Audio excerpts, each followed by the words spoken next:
What is up, you guys? It's Monty, and today I'm here to do my Tis the Season-a-thon TBR.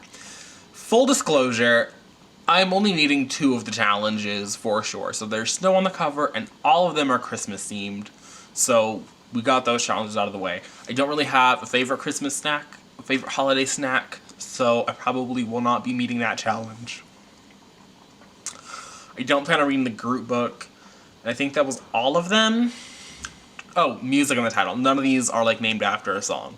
So 2-ish days ago, as the time of filming this, which is like Tuesday, so I think on like Sunday night, I tweeted that I wanted to read male romance in the month of December. And then I quickly remembered that there were other books that I needed to read or probably would want to finish also in the month of December, and that meant that I would not get a good like 31 days of male romance time in. And then I remembered that his season-a-thon was a thing.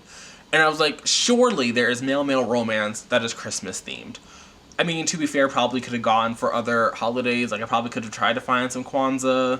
Probably could have found some Hanukkah. I didn't. I did not look at all, but I'm sure it's out there. I hope that it's out there.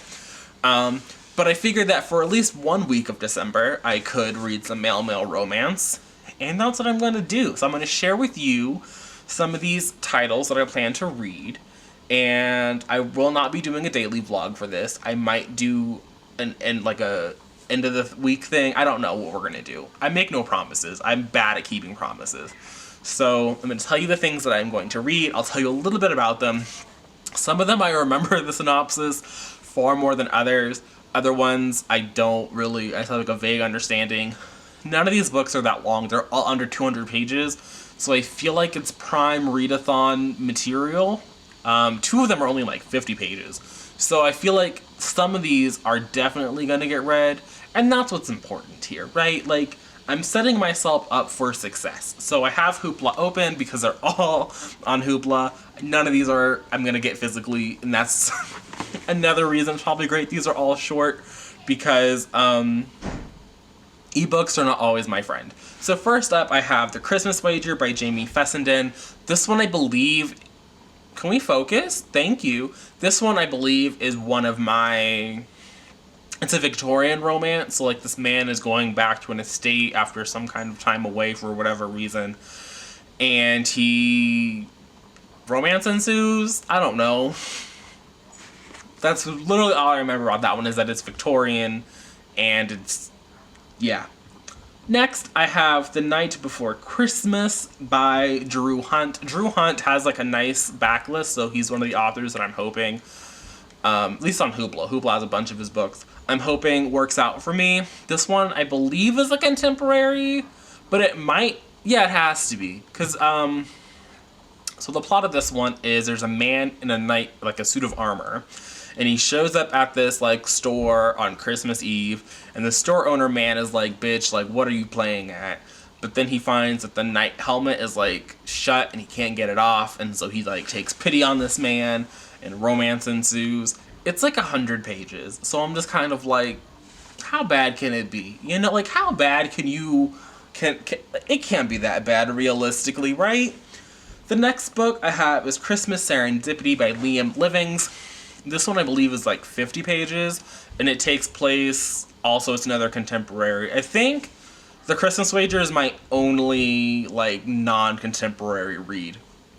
And so, there's 2 men. One of them, like, can't go home for Christmas because his parents don't like him because he's gay. And the other man just got out of a relationship. He was dumped by his good-for-nothing boyfriend. And so their mutual friend invites them to, like, a Christmas party at her flat. And I guess romance ensues.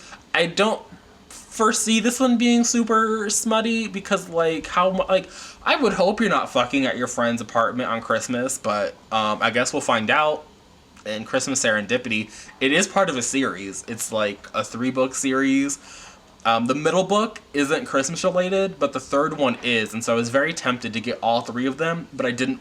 One, I don't know if I'm gonna like this man's writing. And 2, the second one wasn't Christmas themed, and so it didn't fit into the aesthetic of this week. The second to last book I want to talk about is Best Christmas Ever by Terry O'Reilly, who has a very healthy backlist on Hoopla, and so I'm hoping that this book works out for me. And this one is about a man who couldn't go home for Christmas for a really long time because his parents didn't like that he was gay. And a year ago, this man's partner died. And so he was finally going to go home because his partner wasn't around, and so he could see his family. I'm like, that's kind of suspect, but whatever. But on his drive home, he comes across this hitchhiker who he knows. And then there's like a snowstorm, and they can't drive anymore, and so they make do in a abandoned log cabin, which I think is like the worst part of the synopsis. Like, how do you stumble upon an abandoned log cabin? Like, that sounds suspect. That sounds like some murder shit. But yeah, then it becomes the best Christmas ever. So I would like to see how that happens. I'm curious what makes it the best Christmas ever. And then the last book that I have to talk about is Santa Gets His Man by Julian Balfour. This is another really short one. It's like 47 pages. And it's about a mall Santa who meets somebody named Jack. And so it's 47 pages. I tried to pick ones that were like kind of substantive because I wanted, like, there were options that were like 23 pages. But I wanted something to like give me like a nice story. So it's by far the shortest one that they have checked out. But it's a mall Santa. How can I not read about a mall Santa? I mean, come on now. That's like classic Christmas trope, is a mall Santa. So that's what I plan to read for 'Tis the Season-a-thon. Let me know down in the comment section if you're participating. Let me know what you're planning to read. I'll see you again on Friday for a Friday Reads video. But until then, and until next time, bye.